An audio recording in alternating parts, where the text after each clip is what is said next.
Chers apprenants, chères apprenantes, bienvenue dans une nouvelle séquence intitulée la programmation Logo. On va commencer premièrement par la correction de l'exercice de la séance précédente. Il s'agit de construire un rectangle de longueur 300 et de largeur 150 en utilisant le langage de programmation Logo. Donc il existe plusieurs solutions.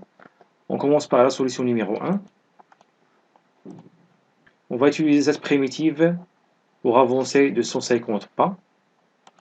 Puis je tourne droite 90 degrés. J'avance de 300 pas. Je tourne à droite 90 degrés. Ensuite, on avance 150 pas. Je tourne 90 degrés. Finalement, j'avance 300 pas. La deuxième solution, c'est l'abréviation des primitives, déjà utilisée dans la solution numéro 1. Donc, au lieu d'utiliser la primitive avance, j'utilise l'abréviation AV.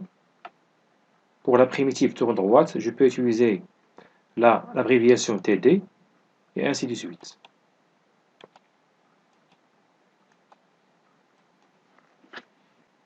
Maintenant, après avoir lancé le logiciel Xlogo, nous allons tracer tous ensemble un rectangle de longueur 300 et de largeur 150. On commence par la primitive avance, 150, avec 150. Puis, TD pour tourner à droite, 90. Avance 300. TD AV 150. Puis TD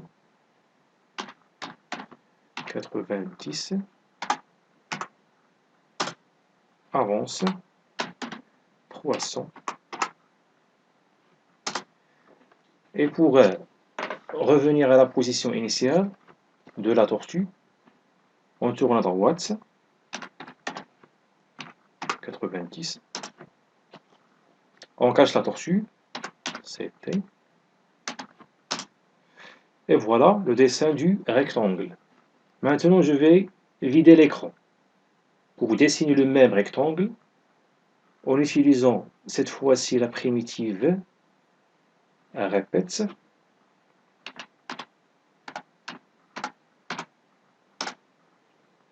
On aborde la barre de commande. On écrit la commande répète.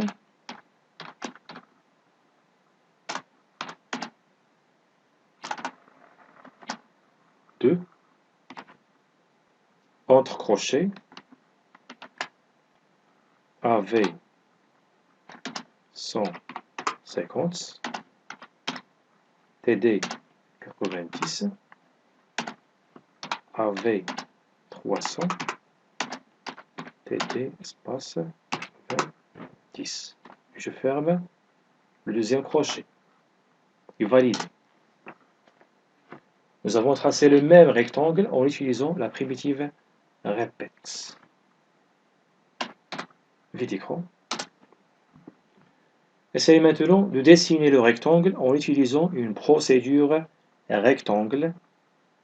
Nous allons tous cliquer sur le bouton éditeur de procédure.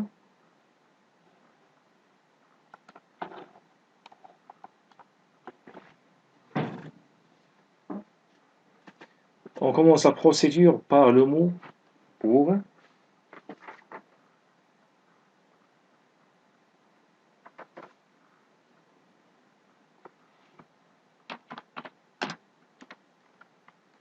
Espace, suivi du nom de la procédure, rectangle.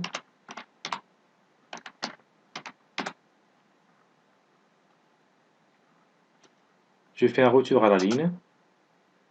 Primitive répète. 2 fois. J'ouvre le crochet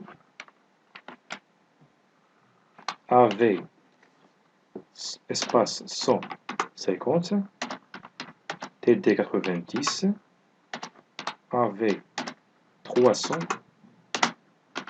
TD 90. Je ferme le deuxième crochet et je ferme la procédure par le mot fin. J'enregistre.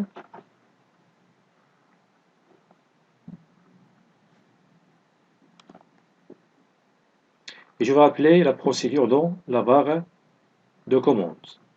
Vous venez de définir un rectangle. Alors, je vais appeler la procédure dans la barre de commande, un rectangle.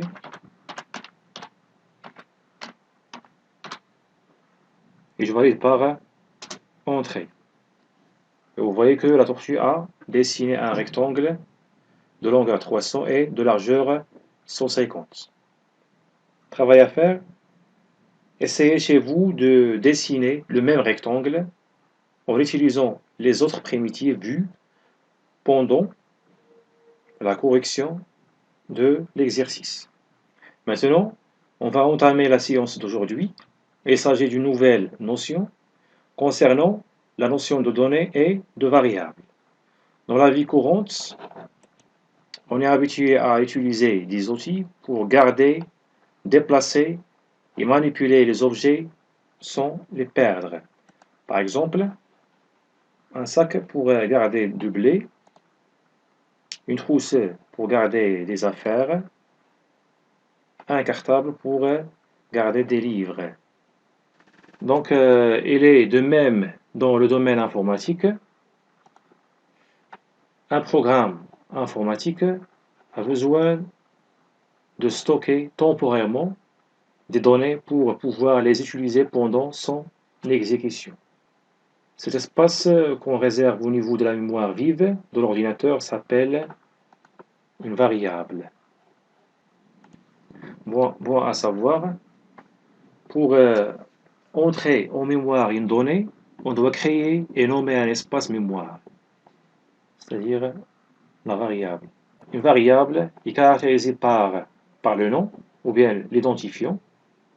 C'est un nom symbolique représentant la donnée. Généralement, elle porte un nom significatif. Elle existe aussi une caractéristique concernant son type, le type de données qu'on va enregistrer ou bien qu'on va stocker dans cet espace mémoire, sachant qu'il existe deux types.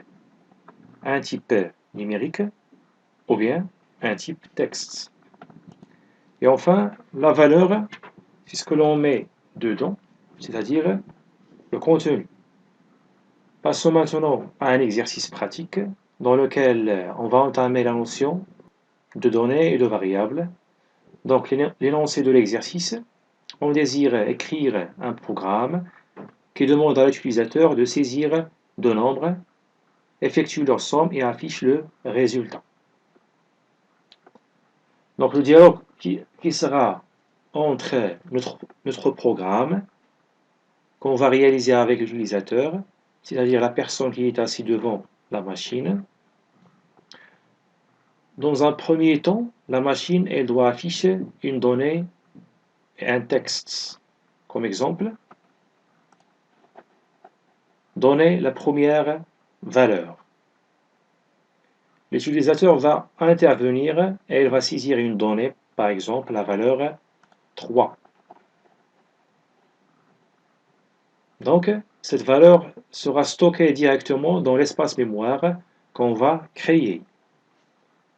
Après, la machine ou bien le programme va demander de saisir ou bien de donner la deuxième valeur. Puis l'utilisateur va saisir la deuxième valeur à partir d'un clavier. 8. Ensuite, le programme va effectuer la somme des deux valeurs. Il va afficher un texte sur lequel on va saisir la somme et suivi le résultat de somme de deux valeurs qu'on a entrées. Donc, la somme est 11. Donc pour faire cet exercice, d'après vous, quel est le nombre de valeurs nécessaires pour la conception de ce programme? Dans notre cas, la donnée est un texte, comme les messages donnés. Donner la première valeur, donner la deuxième valeur, ou bien la donnée est un nombre, comme les valeurs qu'on a saisies au clavier, 3 et 8. Dans d'autres cas, elle peut être sous plusieurs formes, par exemple, image, fichier, ou bien d'autres. Maintenant, faisons l'analyse du problème de l'activité. Pour faire un programme qui calcule la somme de deux nombres quelconques, on doit, premièrement, entrer en mémoire de l'ordinateur la valeur du premier nombre. Cette case mémoire, je vais l'appeler A. Puis, la valeur du deuxième nombre, je vais l'appeler B. Ensuite, on lui demande de faire leur somme, c'est-à-dire le contenu de la variable A plus le contenu de la variable B. Enfin, on affiche le résultat de la somme. On aura donc besoin de trois variables, A et B, les entrées, et S, qui est le résultat. La variable S peut être utilisée en lui affectant la somme de A plus B. Sinon, je peux afficher directement la somme de A plus B sans passer par la variable S. Donc, ce qu'il faut retenir, qu'il existe des instructions d'entrée et de sortie. Alors, les instructions d'entrée, nommées la lecture, et les instructions de sortie, nommées l'écriture. Alors, les instructions de lecture et d'écriture permettent à un ordinateur de communiquer avec l'extérieur.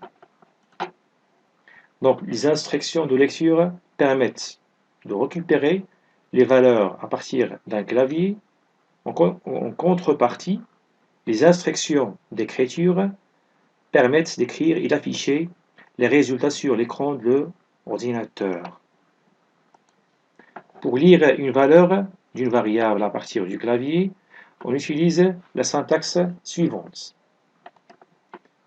La primitive lit, le premier crochet, puis le message à afficher dans la boîte de dialogue. Je ferme le deuxième crochet, suivi d'un guillemet et le nom de la variable qui va recevoir la valeur. Exemple, lit, entre crochets, donner la première valeur, guillemet A, bien suivi de la variable A. Et de même pour la variable B, on écrit la primitive lit, entre crochets, le message à afficher dans la boîte de dialogue, c'est-à-dire donner la deuxième valeur, suivi de la variable B. Alors pour afficher la valeur d'une variable, on utilise la syntaxe suivante. Il s'agit ici de la sortie, c'est-à-dire l'affichage sur l'écran de l'ordinateur. Donc nous allons utiliser la primitive écrit, suivi du nom de la variable, nom variable.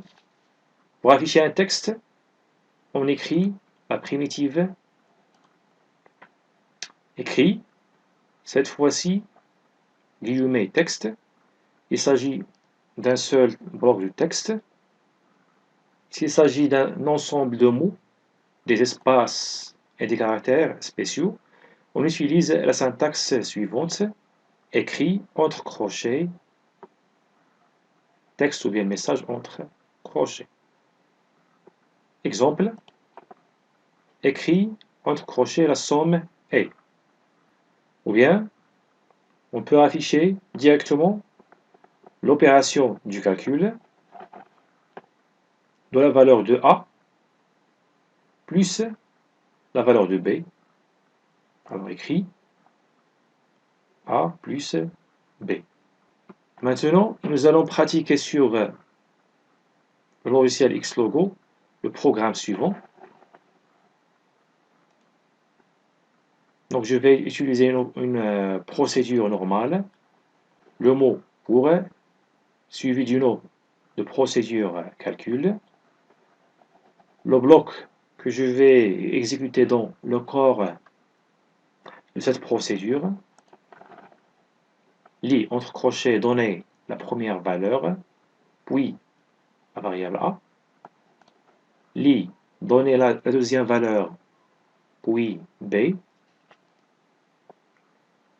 Ensuite, pour afficher le message à la sortie, on utilise la primitive écrit, puis on fait entre crochets la somme est. Enfin, écrit 2.a plus 2.b. Fin. Quel est le résultat de cette procédure si on tape respectivement 11 et 17? Je rappelle,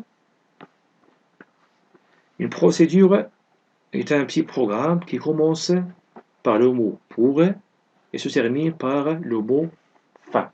Maintenant, nous passons à la réalisation sur machine. Après avoir lancé le logiciel Xlogo, nous allons accéder à l'éditeur de procédure.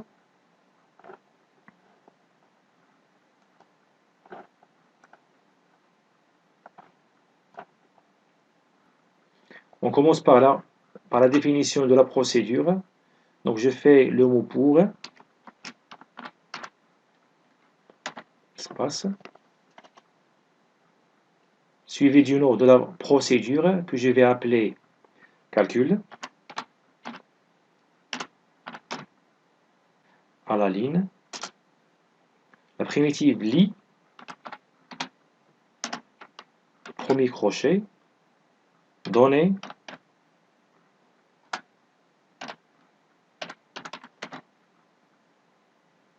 la première valeur,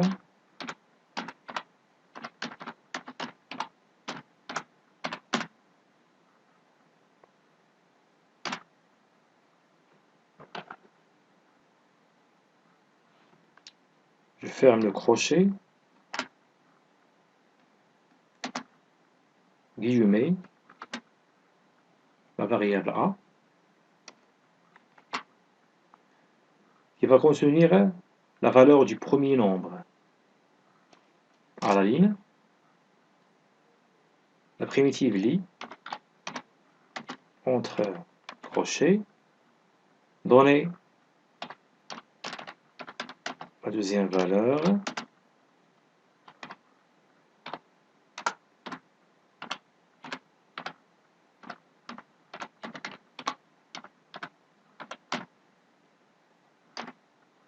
je ferme le deuxième crochet,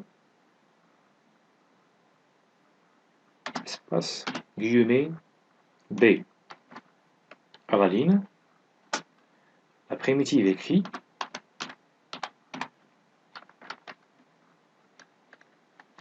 entre crochets, la somme est,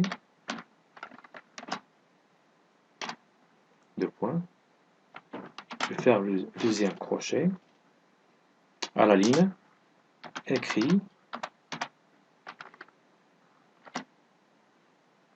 on va appeler la variable a en utilisant deux points, a, deux points, a,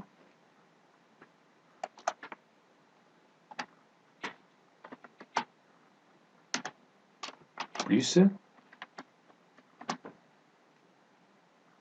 c'est-à-dire l'opérateur d'addition, deux points, B, à la ligne, fin. Fin de la définition de la procédure calcul. Enregistré.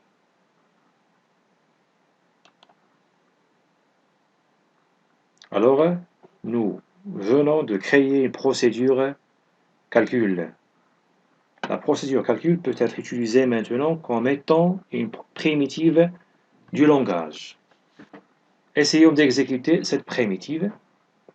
Dans la barre de commande, saisir la primitive calcul.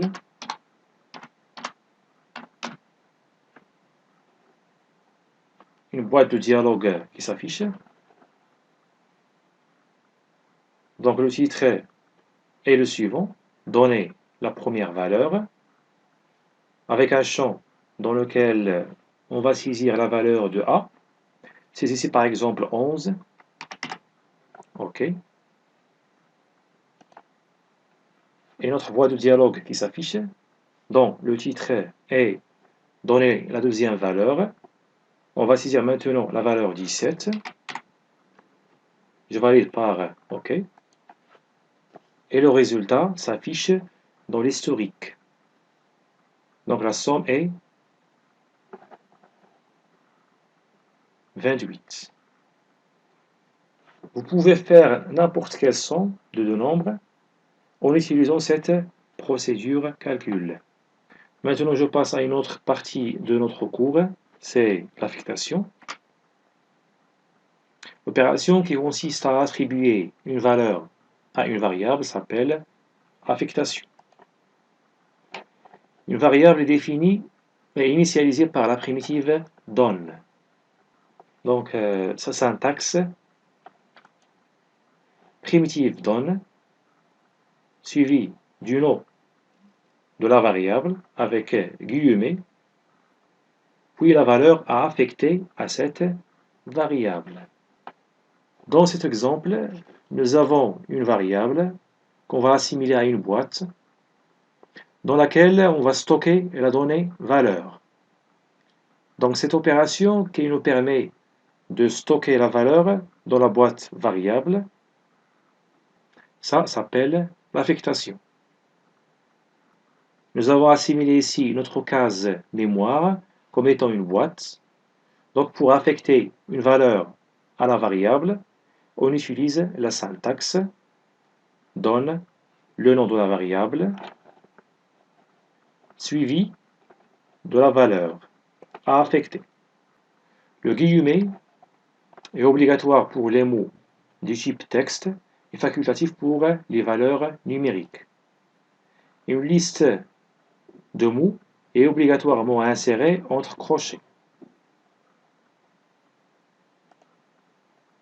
Exemple. Le premier exemple donne nom Ali. La variable, la valeur. Alors affecte la valeur Ali à la variable nom. Le deuxième exemple donne variable âge, la valeur 13, c'est-à-dire affecte la valeur 13 à la variable âge. Le troisième exemple donne la variable collège, la valeur collège il y a à Boumadi, c'est-à-dire affecte la valeur collège il y a Boumadi à la variable collège.